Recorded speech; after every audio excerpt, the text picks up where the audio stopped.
Hello, everyone. It's nice to see you here. So we're laying the groundwork today, right? And I think one of the most important things that we can do for laying the groundwork is preparing ourselves for the job market. Now, preparing for the job market is not an easy task. You have to do a lot of networking, relationships. Of course, you have to do some education for learning those hard skills and those soft skills that you're going to be using on whatever your career is going to be. Nowadays, we have one of the biggest boogeymen that we had in a while for the job market, and is artificial intelligence. Artificial intelligence is completely changing the landscape of the job market. There's a lot of technical jobs that require very technical and specific skills, but at the same time, you have a lot of the traditional roles that are being impacted by AI.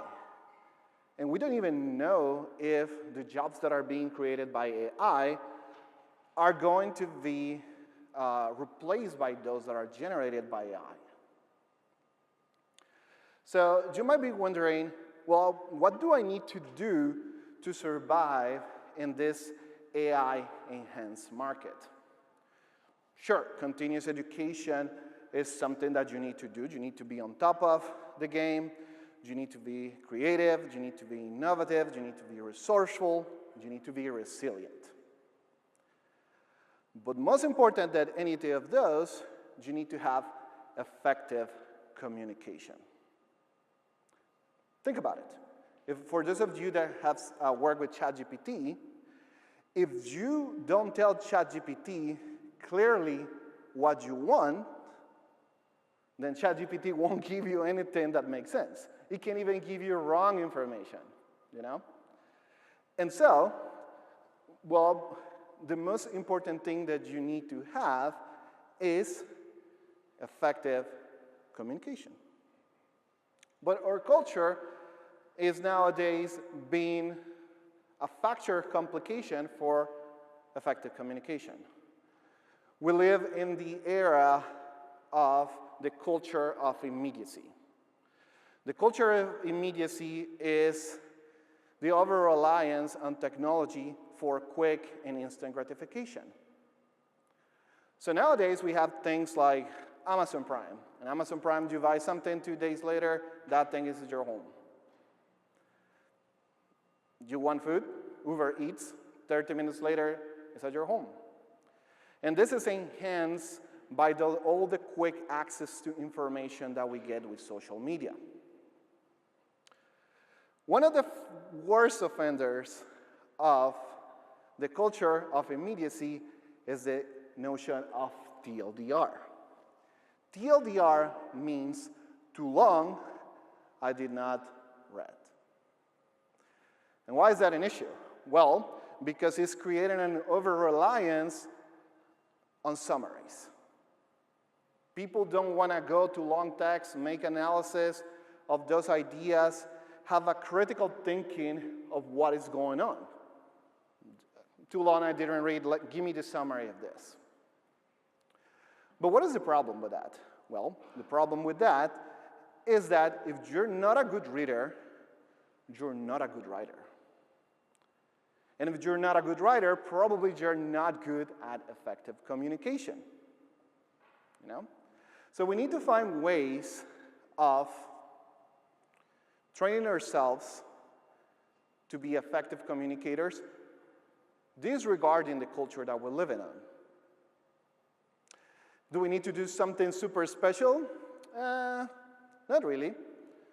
And for that, let me introduce you to this notion. So you might probably remember this movie, The Karate Kid. Some of you might have seen the old version with Mr. Miyagi and Daniel, but there is a reboot with Mr. Han and Dre.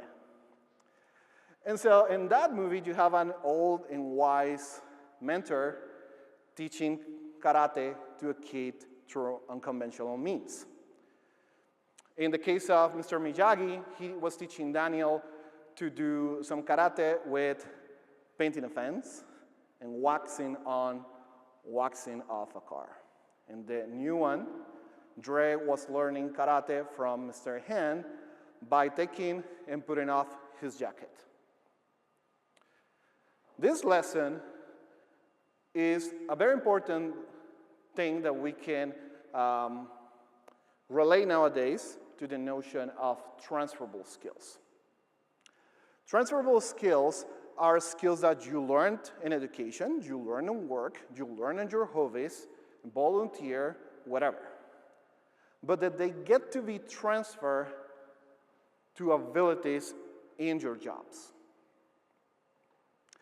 So now that we're talking about transferable skills, well, let me introduce you to a notion of mathematics. If you ever took a math class, whether in high school or in the university, you probably saw a statement like the one I have behind. Well, you have this problem, please show all the steps that you have in here. As educators, we expect certain things. We expect that our students, they go and if they have a problem, they start from a certain point, they go through a process, and they reach happily to a conclusion. That's what we expect, that's our expectation. However, the reality is very different. This is real work. This is something that I got from a student from a particular trigonometry question in a course that is called STEM Prep. And as you can see, he did have answers, and his answers are correct. But the problem is you don't see where things are coming on this. So you don't know if the person that wrote this has a clear idea or how he got to those answers. And that is an issue. That is showcasing, again, the issue of effective communication. So now, what is behind the scenes of showing your work? Well, is the concepts of propositional logic. Propositional logic is something that is used in mathematics, but is also used on philosophy, humanities, and even sometimes in business. It starts with the idea that you have a sentence that is true or false, and you have a bunch of connectors that are gluing together multiple propositions. It can get very complex, and they construct something that is called arguments, and those arguments are evaluated for validity with something that is called the rules of inference. And through all those things is that we essentially get to know if an argument is good, if something is following the rules to reach a happy conclusion. But this is too complicated, so let's disregard that for now, and let's just jump to the simple idea. Showing your work is just a matter of having a hypothesis, go through a set of conditions, and then once that you get through that set of conditions, you get to your thesis. It has a structure like what it looks over there, where we have this symbolic implication. It shows how one thing goes through the next. And what happened is that this structure that is behind showing your work is going to be a transferable skill to projects. Notice that when you're doing any kind of project, you have a starting point, you have certain outcomes or deliverables that you want to achieve, and then you have your end goal. The process is fairly similar to just showing your work in mathematics. In mathematics, we have the hypothesis, we have the middle conditions, the and and or, and all the logic going on behind those scenes, and then we reach to the thesis. Same thing on the project. In the project, you go from the starting point, you cover some of those outcomes, get to meet some of the conditions that you need in your project, and then transition to the deliverables, and some of those deliverables are going to be your end goal. At the same time, when you're doing a project, there's a big process on documenting what you're doing. So that's where showing your work is kind of the same like tracking the behavior of a project, where you are just checking each of the deliverables, tracking the performance of the outcome, and knowing when you reach your goal. And that might sound like a lot of business talk, you know, but projects, they have all range of different complexities. So for example, making dinner is a project. If I want to make a burger, then I want to make sure first that I have everything for making that burger on the fridge. If not, then I need to buy it. I need to buy my meat, I need to buy my bread, my lettuce, my cheese, my tomatoes, and everything that I'm going to use on that burger. Step one.